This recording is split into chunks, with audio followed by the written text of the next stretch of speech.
आज सच मानिए तो मुझे कहते हुए शर्म आ रही है कि हिंदुस्तान के लगभग हर शख्स ने भ्रष्टाचार और रिश्वतखोरी को न्यू नॉर्मल मान लिया। आज बेईमानी सबको सामान्य लग रही है। मैं ये क्यों कह रहा हूं, आज जरा गौर से देखिएगा।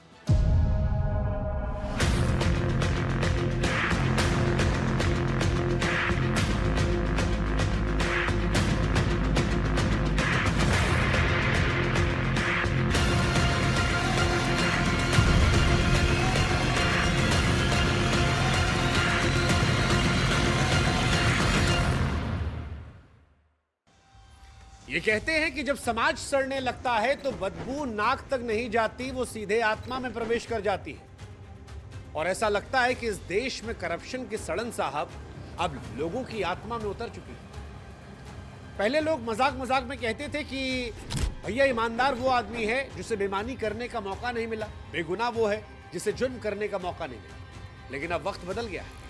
आज के दौर में ईमानदार वो आदमी है जिसकी बेईमानी पकड़ी नहीं गई, और बेगुनाह उसे मानते हैं जिसका जुर्म साबित नहीं हुआ। हम और आप उस देश में रहते हैं जिसे कभी संस्कारों का गढ़ कहा गया, जहां झूठ बोलने को हम और आप पाप मानते थे। लेकिन आज के दौर में रिश्वत लेना देना, करप्शन इतना नॉर्मल हो गया है कि आज लोगों को इसमें कोई बुराई नहीं लगती। मौजूदा दौर में हमें और आपको भी रिश्वत गाली नहीं लगती। कोई इसे गिफ्ट मान लेता है तो कोई चढ़ावा मानकर चला आता है। आज के दौर में रिश्वत कोई गुनाह नहीं है, बल्कि सिस्टम का हिस्सा है। और कोई उसको लेकर लॉजिक देता है कि अरे भैया चाय पानी का खर्चा ही तो है, तो कोई कहता है भाई साहब धक्के खाने से बेहतर है पैसा देके काम करवाओ, काहे परेशान होते हो। लेकिन सच यही है कि हम सब रिश्वत की पटरी पर दौड़ रही एक ट्रेन के मुसाफिर बन गए। ना किसी को रफ्तार से शिकायत है, ना दिशा से। अगर आज कोई अफसर रिश्वत मांगे तो समाज के तौर पर हम और आप गुस्सा नहीं करते, बल्कि धीरे से पूछते हैं कि भाई साहब थोड़ा ठीक ठाक लगवा लीजिए, मतलब गरीब आदमी आप समझिए। सच कहे तो भारत शायद दुनिया का इकलौता देश होगा जहां पर लोग रिश्वत का रेट कम करवाने के लिए सिफारिश लगवाते हैं, और उधर से भी आदमी फोन करके कहता है कि भाई साहब हमारे आदमी हैं, थोड़ा सा ठीक ठाक लगा लीजिए। भ्रष्टाचार का वजन वैसे बहुत भारी होता है, इतना भारी कि इंसानी जिंदगियों को रौंद। फिक्की के मुताबिक भारत में सबसे ज्यादा भ्रष्टाचार इंफ्रास्ट्रक्चर और रियल एस्टेट में होता है। मतलब यह है कि आपके राज्य, आपके शहर, आपके गांव में जो सड़कें बनती हैं, जो पुल बनता है, जो स्कूल बनता है, जो कॉलेज बनाए जाते हैं, अस्पताल खुलता है, डैम बनता है, या जो आप खुद अपना घर या दुकान बनाते हैं, हर उस ईंट में, हर उस क्षण में, हर उस बिल में भ्रष्टाचार की मिलावट। और यह मिलावट सिर्फ पैसों में नहीं होती, ये मिलावट जानलेवा होती है। जैसे आज एक जानलेवा मिलावट हमें गुजरात के वडोदरा में दिखाई पड़ी, जहां पर महिसागर नदी पर बना एक पुल अचानक बीचों बीच से टूट गया। उस वक्त पुल से 2 ट्रक, 2 कार, एक रिक्शा और एक पिकअप वैन गुजर रही थी, और ये सब के सब नदी में समा गए। इस हादसे में 10 लोगों की मौत हो गई। बड़े अफसोस से बताना पड़ रहा है कि उसमें 2 मासूम भी शामिल थे। लेकिन दिक्कत यह है साहब कि इस देश में आम लोगों की जान की औकात नहीं है। पहले भी कई बार हम कह चुके हैं, इस देश में आम आदमी जो है वो कीड़े मकोड़ों की तरह मरता है, और हम और आप खबर के साथ भूल जाते हैं। आम इंसान जब पैदा होता है इस देश में तो सिर्फ वो एक आंकड़ा होता है, और जब मरता है तो भी एक आंकड़ा बन जाता है। 145 करोड़ की आबादी में अगर 10 लोग मर जाएं तो ना सरकारों को फर्क पड़ता है, ना सिस्टम को फर्क पड़ता है, ना अमीरों को फर्क पड़ता है। और एक मीडिया कर्मी होने के नाते हम भी कह रहे हैं, हमारे यहां भी कोई फर्क नहीं। टीवी पर एक हेडलाइन चलती है, थोड़ी देर चर्चा होती है, फिर कोई और खबर आती है, और फिर हम और आप भूल जाते हैं और सब नॉर्मल हो जाता है। सरकारें हर बार जांच बिठाती हैं, लेकिन उन जांच का नतीजा जब तक आता है तब तक लोगों का गुस्सा ठंडा पड़ चुका होता है, और एक नया भ्रष्टाचार सामने आ चुका है। इस पुल की हालत आप देखिए। ये पुल किनारे से नहीं टूटा है, ये बीच से टूटा है साहब, वहां से जहां पर स्ट्रक्चर सबसे मजबूत होना चाहिए था। इंजीनियरिंग के हिसाब से बीच के हिस्से पर सबसे ज्यादा बेंडिंग मूवमेंट आता है। मतलब यही वो जगह होती है जिसे सबसे ज्यादा मजबूती की जरूरत होती है, सबसे ज्यादा मटेरियल यही लगता है, सबसे ज्यादा सुरक्षा की जरूरत यहीं से होती है। लेकिन वही हिस्सा पहले धंस गया, टूटा, और साथ में इंसान भी टूटकर खत्म हुआ। यह 45 साल पुराना पुल था। हर साल इसकी मरम्मत होती थी, हर साल इस पर करोड़ों रुपए खर्च होते थे, और जो पैसा खर्च हो रहा था वो हमारे और आपकी जेब से जो टैक्स जाता है उससे खर्च होता है। लेकिन फिर भी ये पुल गिरा और हमारे और आपके जैसे 10 लोग इस दुनिया से चले। इसका मतलब समझते हैं आप? इसका मतलब है कि 10 परिवारों की जिंदगी इसलिए चली गई क्योंकि मरम्मत सिर्फ कागजों पर सीमित थी। सीमेंट की जगह रेत भरी जा रही थी, लोहे की जगह घोटाले डाले जा रहे थे और इस खेल में सिस्टम का हर खिलाड़ी शामिल था। ठेकेदार से लेकर अफसर तक, इंजीनियर से लेकर नेताजी तक। लेकिन जानते हैं सबसे बड़ा मजाक क्या है? सबसे बड़ा मजाक यह है कि आज भारत उन देशों में गिना जाने लगा है जहां पुल गिरने की संभावना गिरने की गारंटी बन गई। उदाहरण के तौर पर आपको बताते हैं कि भारत में भ्रष्टाचार के पुलों की जड़ें कितनी गहरी हैं। साल 1977 से लेकर 2017 तक यानी 40 साल जो है, इन 40 सालों में भारत में 2000 पुल गिरे। अगर पिछले 10 साल की बात की जाए तो पिछले 10 सालों में भारत में 500 से ज्यादा पुल गिरे। इसका मतलब यह है कि भारत में हर साल 50 पुल और हर महीने औसतन 4 पुल गिरते हैं। और सिर्फ पुल नहीं गिरते साहब, हर पुल के साथ जिंदगियां भी ढह जाती हैं, परिवार बिखर जाते हैं, बच्चों के मां बाप, कुछ खुद ही मां बाप और कई सारे बच्चे हमेशा के लिए इस दुनिया से चले आते हैं। और जानते क्यों? क्योंकि हमने और आपने भ्रष्टाचार को न्यू नॉर्मल मान लिया है। हमने और आपने आम आदमी की जिंदगी की कीमत को समझना बंद कर दिया है और इसीलिए बार बार हम कह रहे हैं कि इस देश में आम आदमी कीड़े मकोड़ों की तरह मरते हैं और हम और आप खबर देखकर आगे बढ़ जाते हैं। आपको शिकायत नहीं है, नेता को मतलब नहीं है और ये सिस्टम ऐसा बना हुआ है कि ये रिपीट होता रहता है, रिपीट होता रहता है, रिपीट होता रहता है। मतलब आम आदमी की किस्मत आप सोचिए, वो कभी पुल के नीचे दबकर मर जाता है, कभी सिस्टम के नीचे। और ये किसी एक राज्य की कहानी नहीं है, ये हर राज्य, हर शहर, हर गांव की कहानी है जहां भ्रष्टाचार अब एक मामूली बीमारी नहीं बल्कि जानलेवा महामारी बन चुका है। उदाहरण के तौर पर ये देखिए,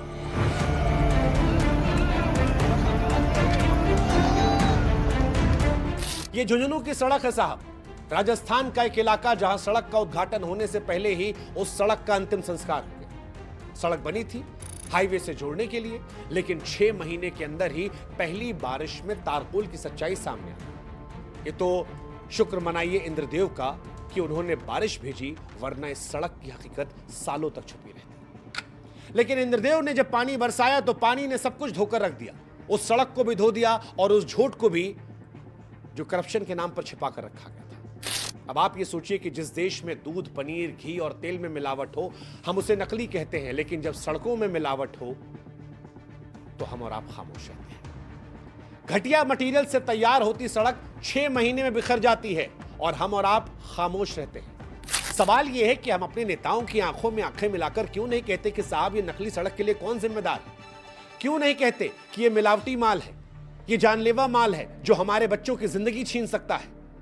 वक्त आ गया है कि ऐसे सड़कों को खुलेआम नकली कहा जाए, मिलावटी सड़क कहा जाए और इनको बनाने वालों और इससे जुड़े लोगों से यह सवाल पूछा जाए कि भैया इसके पीछे किसका नाम है?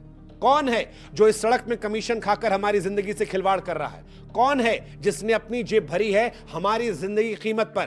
क्योंकि यह मामला सिर्फ एक सड़क का नहीं है, यह पूरे सिस्टम में फैले उस नकलीपन का मामला है जो अब हर गली, हर मोहल्ले और हर शहर में बिक चुका है। ये नकली सड़कों का नेटवर्क जितना बड़ा है, यकीन मानिए उतना ही खतरनाक है। और दिखाते हैं आपको, नोएडा शहर की बात करते हैं। नोएडा वो शहर है जहां पर प्रति व्यक्ति आय 10 लाख रुपए से ज्यादा है, जो अपने राज्य को सबसे ज्यादा टैक्स देता है। अकेला उत्तर प्रदेश की जीडीपी में 10% योगदान नोएडा शहर का है। लेकिन उस चमचमाते नोएडा शहर में भी सड़कों में इतने गहरे गड्ढे हैं कि सड़क ढूंढनी पड़े तो गड्ढे हटाने नहीं, गिनने पड़ेंगे। और हैरानी की बात यह है कि ये गड्ढे किसी को परेशान नहीं कर रहे हैं, ना ये प्रशासन को परेशान कर रहे हैं, ना नेताजी को, ना अफसर को और ना उन लोगों को जो हर रोज इन सड़कों से गुजरते हैं। देश की सारी मीडिया नोएडा में ही रहती है। लगता है कि हमने खराब सड़कों को भी अब विकास मान लिया है और गड्ढों को अब आंखों की आदत बना लिया है। नोएडा से आगे बढ़ते हैं, आपको महाराष्ट्र की कहानी सुनाते हैं। यह भ्रष्टाचार भी महाराष्ट्र के नांदेड़ की उस सड़क जैसा ही है जो ऊपर से तो बिल्कुल ठीक लगती है, चमकदार, सपाट, लेकिन इनका असली चेहरा तब सामने आता है जब आप इसे हल्का सा उधेड़ने लगते हैं। देखिए, तारकोल की एक परत के नीचे से मिट्टी, रेत और धोखा निकला है, और यही हाल हमारे सिस्टम का है, जो ऊपर से तो साहब बड़ा ठीक ठाक दिखता है, लेकिन अंदर उस सिस्टम के सिर्फ और सिर्फ सड़न है, सड़न। और यह सड़न हमारी आत्मा तक आ चुकी है और हमें इससे परहेज नहीं है। जब यह सच बाहर निकल कर आता है तो सड़क की तरह बिखर जाता है और पूरी कहानी खुद ब खुद बताता है कि यहां पर सिर्फ सड़क नहीं टूटी है, भरोसा टूटा है। अब इन तस्वीरों को देखने के बाद आपके मन में ख्याल आ रहा होगा कि भारत में सड़कों में इतना भ्रष्टाचार क्यों है। यह सवाल आपके मन में आना चाहिए, कम से कम इन तस्वीरों को देखने के बाद। वैसे तो यह आपको भी परेशान नहीं करता, लेकिन आज हम चाहते हैं कि थोड़ा परेशान हो। इन तस्वीरों को देखिए और सोचिए कि भ्रष्टाचार क्यों है। ये सोचिए, सवाल कीजिए कि क्यों हम यूरोप जैसे देशों की तरह टिकाऊ, मजबूत और गड्ढा मुक्त सड़कें नहीं बना पाते। और इसका जवाब भी साहब बहुत आसान है। भारत में हर साल जितनी सड़कों का निर्माण होता है उनमें से 95% ज्यादा सड़कें ब्लैक टॉप रोड यानी तारकोल की सड़क होती है। और यही ब्लैक टॉप सड़कें भ्रष्टाचार का सबसे आसान जरिया बन जाती हैं, क्योंकि इन सड़कों में घटिया मटेरियल मिलाना, बजट में गड़बड़ी करना और कागजों पर दिखाना बड़ा आसान होता है। ऊपर से एक पतली सी लेयर बिछा दीजिए, तस्वीर खिंचवाइए, मुस्कुराइए और उसके बाद फाइल बंद कर दीजिए। ना कोई जांच करेगा, ना कोई सवाल उठाएगा। और अगर सड़क 6 महीने में एक्सपोज्ड हो गई, बिखर गई, तो कोई बात नहीं साहब, एक बार फिर से टेंडर पास किया जाएगा, एक बार फिर से बजट आएगा और फिर से वही भ्रष्ट सिस्टम मजे से पैसा डकालेगा। जनता जो है वो एक बार फिर गड्ढों में लुढ़केगी, एक्सीडेंट में मरेगी, लेकिन जनता भी शोर नहीं मचाएगी, वो चुपचाप टैक्स देती रहेगी। और यही वजह है कि ये रोटेशन पॉलिसी पर चलता है। 6 महीने गड्ढा भरो, फिर 6 महीने बाद फिर भरो, फिर वो सड़क नोचो, फिर बनवाओ, बनवाओ नोचो, बनवाओ नोचो। भारत की सड़कें सिर्फ गड्ढों से नहीं, बल्कि अब ऐसा लगता है कि मिली भगत से भर चुकी हैं, जिसमें नेता अफसर दबा के पैसा ले रहे हैं, लेकिन आम आदमी अपनी जिंदगियों को गंवा रहा है। और जब यह जिंदगी गंवाई जा रही है तो बेहतर है कि हम और आप मिलकर ही सवाल उठाएं, क्योंकि हमारे देश में अगर सबसे ज्यादा भ्रष्टाचार और घूसखोरी कहीं है तो वो इंफ्रास्ट्रक्चर के क्षेत्र में। एक रिपोर्ट यह बताती है कि सड़क, पुल, स्कूल, अस्पताल, भवन, एयरपोर्ट, पानी बिजली की लाइन, सीवर की पाइपलाइन और डैम जैसे जितने सरकारी प्रोजेक्ट हैं, उनमें ऊपर से नीचे तक हर काम की रिश्वत पहले से तय होती है। और सच कहे तो सबको पता होता है कि कहां पर किसे कितना पैसा मिलेगा। यह भी पता होता है कि कहां से कटेगा, और यह भी तय होता है कि कौन कौन आंखें मूंद लेगा। यह सब फिक्स होता है। हालात यह है कि यह प्रोजेक्ट की लागत का करीब 30% हिस्सा सिर्फ रिश्वत में चला आता है। अब आप खुद सोचिए कि जब सड़क बनाने का पैसा अफसरों, नेताओं और ठेकेदारों की जेब में जाएगा तो यह सड़क कैसे बनेगी, और बन गई तो फिर टिकेगी कैसे। और इसीलिए बनती है, टूटती है। हमारे देश में सड़कें इसी वजह से हर कुछ महीनों में उखड़ जाती है। पुल जो है वो बीच में से टूट जाते हैं, अस्पताल की दीवारें साल भर में गिरने लगती हैं, स्कूल की छत टपकने लगती है और बिजली खंभे हवा से डोलने लगते हैं। और ये कोई रॉकेट साइंस नहीं समझना, बड़ा आसान है। असल निर्माण कम होता है, कागजी निर्माण ज्यादा होता है। इंफ्रास्ट्रक्चर आज भारत में विकास से ज्यादा कमीशन का जरिया बन चुका है, जहां निर्माण से पहले हिस्सा बढ़ जाता है और जनता के हिस्से में सिर्फ गड्ढे, जर्जर दीवारें और टूटे पुल या टपकती छतें आती हैं। और यह कहानी किसी एक स्टेट की नहीं है, और भी उदाहरण है। आप छत्तीसगढ़ के इस चेक डैम को देख लीजिए। लाखों रुपए खर्च करके सिर्फ 1 साल पहले बनाया गया था, लेकिन आज ये चेक डैम नहीं लगता, मिट्टी का टीला लगता है, जिसे देखकर वो अंग्रेजी पढ़ने वाले लोग कहेंगे कि डैम। सच कह रहे हैं, गेट तक इनका गायब है। अकेले दुर्ग जिले में 15 से 17 लाख रुपए प्रति डैम खर्च करके 12 गांवों में बनाए गए थे, लेकिन पहली ही बारिश में इनका रियलिटी चेक हो गया। दीवार बह गई, गेट गायब हो गया, पानी रोकने के नाम पर सिर्फ सरकारी कागजों की मुहर बची। सड़कों की तरह ये चेक डैम भी भ्रष्टाचार की नींव पर खड़े हैं और अब उखड़ रहे हैं। फर्क बस इतना है कि सड़क पर गड्ढा दिखता है, लेकिन पानी के नाम पर बना यह ढांचा सूखे में भी बह गया, और यह शर्मसार करने वाला है। यही लेकिन हमारे सिस्टम की भी खासियत है, जहां दिखावे की बुनियाद पर करोड़ों खर्च हो जाते हैं, लेकिन टिकाऊ कुछ नहीं बनता। अक्सर हम और आप कहते हैं कि अंग्रेज लूट कर चले गए। लेकिन हमें शर्म आनी चाहिए कि अंग्रेजों ने जो 100 साल पहले बनाया था वो आज भी टिका है, और हम और आप जो 5 साल पहले बना देखे थे वो टूट जाता है। 8 साल तक पुल बनता है और उद्घाटन से पहले टूट जाता है। सड़कें उखड़ जाती हैं जैसे मानो कोई दरी नोची जा रही है। ये इसलिए है क्योंकि टिकाऊ हमारे देश में कुछ नहीं बनता। हमारे देश में निर्माण से अधिक महत्व कमीशन को होता, और इसी कमीशन ने इस चेक डैम का दम भी निकाल दिया था। भारत में भ्रष्टाचार और रिश्वतखोरी की सबसे बड़ी वजह हमारे कमजोर और ढीले कानून है। कानून तो कहता है कि रिश्वत लेना जुर्म है और देना भी, लेकिन हम और आप दोनों जानते हैं कि ना लेने वाले को साहब कोई डर है, ना देने वाले को कोई शर्म है, क्योंकि सब जानते हैं अगर पकड़े भी गए तो एक बार और घूस दे के जमानत मिल जाएगी, या फिर कई सालों तक केस चलता रहेगा और अंत में या तो छूट जाएंगे या थोड़ा सा जुर्माना भरकर निकल जाएंगे। तो जब डर ही नहीं है, भ्रष्टाचार इस देश में कोई रिस्क ही नहीं है, तो यह आदत बन चुका है, एक धंधा बन चुका है जिसमें सजा की नहीं सिर्फ हिस्से की चिंता होती। वर्ल्ड करप्शन इंडेक्स में आज भारत का स्थान जो है वो 96वां है, यानी हम दुनिया के सबसे भ्रष्ट देशों की लिस्ट में आधे से नीचे खिसक चुके हैं। वर्ल्ड बैंक की यह रिपोर्ट बताती है कि हर साल भारत में करीब 1,80,000 करोड़ रुपए की रिश्वत ली और दी जाती है। और सबसे शर्मनाक बात, जिसे सुनकर शर्म भी शर्मा जाए, वो ये है कि इस देश में रिश्वत को मिठाई कहा जाता है, जिससे सबका मुंह मीठा कराया जाता है, चाहे सिस्टम सड़ जाए। यह रिश्वतखोरी किसी अकेले अफसर या नेता की करतूत नहीं है, ये पूरे सिस्टम में घुली हुई है, और अब तो आम लोग भी इसके इतने आदी हो चुके हैं कि बिना पैसे दिए कोई काम हो ही नहीं सकता। ट्रांसपेरेंसी इंटरनेशनल की रिपोर्ट कहती है कि भारत में आम नागरिक भी घूस देने के लिए मानसिक रूप से तैयार है, चाहे स्कूल में दाखिला हो, अस्पताल में इलाज करवाना हो, थाने में FIR करवानी हो, या कोर्ट में जाकर अपनी जल्दी सुनवाई की अर्जी देनी हो। हर जगह पर आज इस देश में पैसे का पुर्जा पहले घिसता है और तब सिस्टम की मशीन चलती है। आज देश में रिश्वत सुविधा शुल्क नहीं बल्कि जरूरी शुल्क बन चुकी है, और ये इस देश की GDP का 0.5% निगल रही है हर साल। आपको जानकर हैरानी होगी कि CBI की जांच में जो सबसे चौंकाने वाला सच आया वो ये था कि भारत में होने वाली 89% रिश्वत कैश में डील की जाती है, नकद। लगभग 90%, सोचिए, साफ सुथरे नोट, बिना रसीद, बिना सबूत। लेकिन कहानी यही खत्म नहीं होती है। 77% मामलों में इसके साथ महंगे गिफ्ट भी दिए जाते हैं, जैसे लाखों रुपए की घड़ी, आलीशान बंगले, लग्जरी गाड़ियां।